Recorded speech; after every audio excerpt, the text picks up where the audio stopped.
Hey guys, this is Kim from GosuGamers, and we're here with Mad at TI4. Mad, how's it going? It's going really well. Like, the event so far has been just amazing. You were actually not supposed to be here at first. You were kind of like, sort of last stand-in, I would say. How did things go? Yeah, I was asked if I was interested, to be an analyst, and I couldn't because of personal schedule. And we just tried to work it out with Valve, and it actually, we figured out a solution really late after ESL, which was end of June, if I'm not wrong. So, well, it feels great to be here.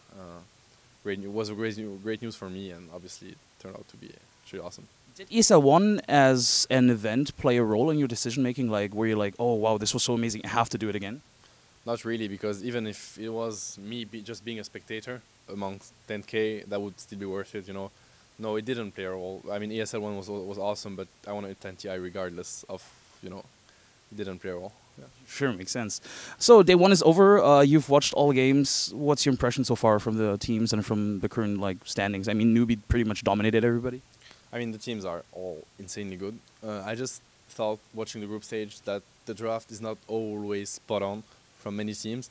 Not because they just draft wrong, but because they didn't figure out what they want to play, and sometimes you end up with mixed styles and it doesn't really work out.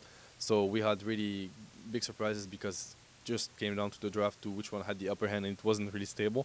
Only some teams were stable when it came to the draft, like EG, Vichy, in my opinion, the most stable, probably IG as well. I mean, it was really so-so, and now we see it,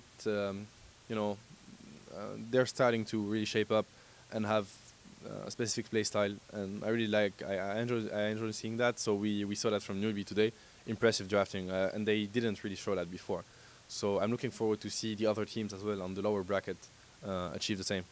Do you really think that the draft is so important? Because looking at DK, for example, they are a team that can be very flexible in their draft but still produce good results. How important is the draft for you? The thing with DK, I'm glad you mentioned that. They produce good results with many heroes because they counterpick. That's what they do. I mean, you have different play styles. You have teams that just, for example, EG, before going into those games, you could tell like they had this Ursa Ench plan. They knew what they wanted to play. Teams like DK, they're like, we can play whatever. So that's an asset. We're just going to watch what they draft and just counterpick and then, be in good position and crush them. So I think the draft does, I don't want to say a percentage silly, but a big part of the job right now, because all the players are extremely good and their execution is going to be close to perfect. So it really comes down to the draft, in my opinion. This has only been day one, but just based on what you've seen so far, who would you say is who would you say is going to win the title? Is it really going to be Newbie? Are they the team to beat? I don't think so. I mean, obviously they're the team to beat right now because they're in the grand final, but I don't think Newbie is the strongest. I'm really looking forward to see how IG can perform. I always want to play some rares on Navi. I mean, and I know they're not doing well right now, and my biggest concern about them is that it looks like they lost confidence, how they play, how they draft, and it's usually their biggest strength, their confidence regardless of their results. So I hope they can, get their together. So day one is just over. It's only been a few games, but regardless of what we've seen today, who do you think is the team or the favorite for this tournament? Obviously, many would argue that it would be Newbie. It's like looking at how they performed today, but I don't think they're the strongest. They're one of the strongest for sure. I'm looking forward to see how IG is going to perform in the money time. As I said, also Navi, always good when it comes to high pressure game. Right now they lost their confidence, which is a big concern for them, as it's always been what made them able to actually win games when they were pressured or when they were playing a bit worse than their opponents. So let's see how they perform tomorrow. I'm pretty sure they talk this through and they're going to be ready for the games tomorrow. So looking forward to that. And besides those, I don't think LGD is going to make it versus IG, but I might be wrong. But I would see IG winning quite convincingly. So yeah, and also EG. I mean, you can't count them out. Sure, they lost today. It's a big lesson. They're going to learn it. They're going to analyze what they did wrong, and they're going to come back stronger. So. Yeah, sounds good. Let's move a bit away from TI4. It's become a bit quiet around you. After 7ckngMad disbanded, you've kind of, it's been quiet. What have you been up to? Yeah, me and Sox are actually building a French team. We're going full time. full-time gaming, which is something we weren't able to do for personal reasons for the last, let's say, 3 years. So all this time with MTW, Quantic, Sigma, whatever, we've been competing with us playing like 20%, not even percent of our time, which is really frustrating. And Dota came to a point where the teams are that good and you have so many competitors. You just tag a public game, and if you didn't play for 2 weeks, you get crushed. And that wasn't the case. I'd say 2 years before. You could still get, have a decent shape, even without, just playing so much. And now it's just completely different. So yeah, we're building that full French team because I also always believed in the full one nationality roster. Helps the communication, helps, just the principle, the values you share. It's very important. And you can only have that if you're going to go full time, the French thing, because the French scene is really quiet and not really developed. So it's important for us to be able to actually focus with them on the game. So it's a good timing for us. You're building a full French team. I mean, it has been quite some time now, without revealing too much. But how far along are you? I mean, we're doing, like right now we're on holidays, but like the last games we played, we're doing quite well. I mean, better than I expected. It's not especially good news. I don't want us to be good too fast. It's not really good. I mean, better, build a play style, learn to play together before you're actually winning, because if you're going to win super fast, you're going to lose at one point. You win some, you lose some. That's always the case. And then it's harder to handle losses. So we're doing great, but I want everything to be, slow-paced. I don't want to rush things. Is the roster fixed, or are you still thinking about... No, it's fixed. Can you even name the players already?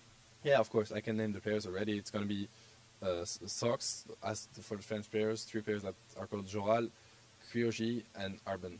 So 3 players that are like rising stars in the French scene. They've been playing around like for many years now.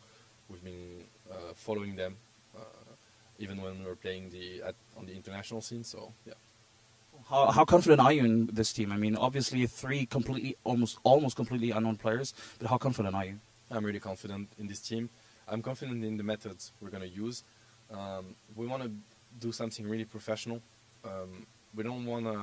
It's going to be live first. That was the main criteria. Like, we're going to all be in Paris live together. Not a gaming house system, because I don't believe in the gaming house system. I think it's like sleeping at the place where you play it. I think it's the worst thing to do, because you really need to have, to differentiate your professional, when it's work and when it's hobby. That's really important. So I believe in the methods more. I mean, the players have really good potential and are motivated. That's all they need. So we're going to be able to, finally analyze our own replays, analyze the opponent's replays, something we couldn't do for like a year or 2. We could never do, and that's so important. So I'm looking forward to that. Are you guys going to continue playing under the Sigma banner, or are you going to create a new team, or are you even looking to maybe pick up another sponsor? It's very unlikely we play under the Sigma banner. Right now it's not fixed yet. It's not. Nothing is settled, so it's still under discussions, but it's going to be something else, yeah. You talked that you had to put personal stuff on hold. Were you going to school, or were you working? Is it anything you can disclose? Yeah, I was going to school, to the business school, and I'm actually taking a year off for that, and probably more than a year if it goes well. So yeah, that's pretty much it. I mean, you've been with the Dota scene for quite some time now. I mean, how do you feel about it? Do you really think that it's so sustainable right now that you can actually do this? Yeah, it is. It definitely is. I mean, everybody saw at TI the documentary with players, being thankful and remembering the days where you used to, like when Hani was like, we were sleeping on the floor. We were in the same tournament. We were also sleeping in the same, I remember me and Sarge just sleeping on the super cold floor because we had no money to pay the hotel. We paid the trip with our own money, and we were like, if we don't finish at least 3rd, then we can't pay back our trip, and we're in trouble because we borrowed money or whatever. So we really need to go. So you had pressure on you, and 3rd was like, I don't know, $600 or whatever. It was really different. Now we're playing in stadiums for over 10 million.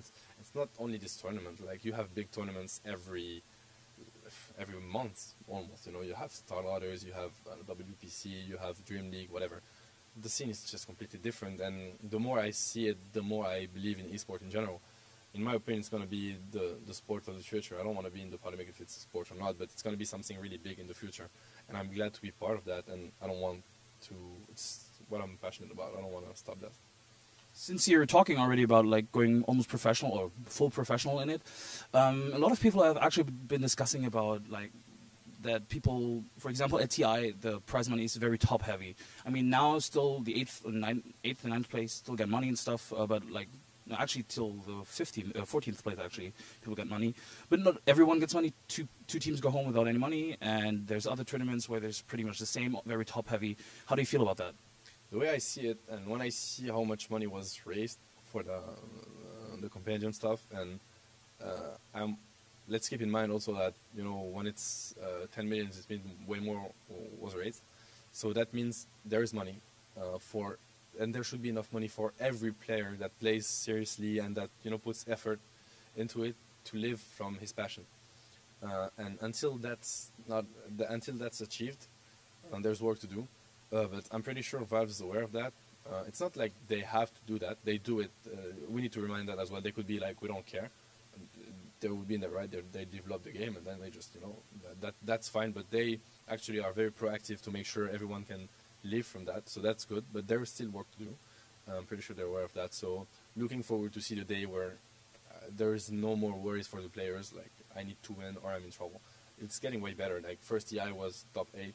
Now it's top 14, and there are all those tournaments in the year. It's getting better every year and faster than anyone could imagine. So I'm not worried. That's great to hear.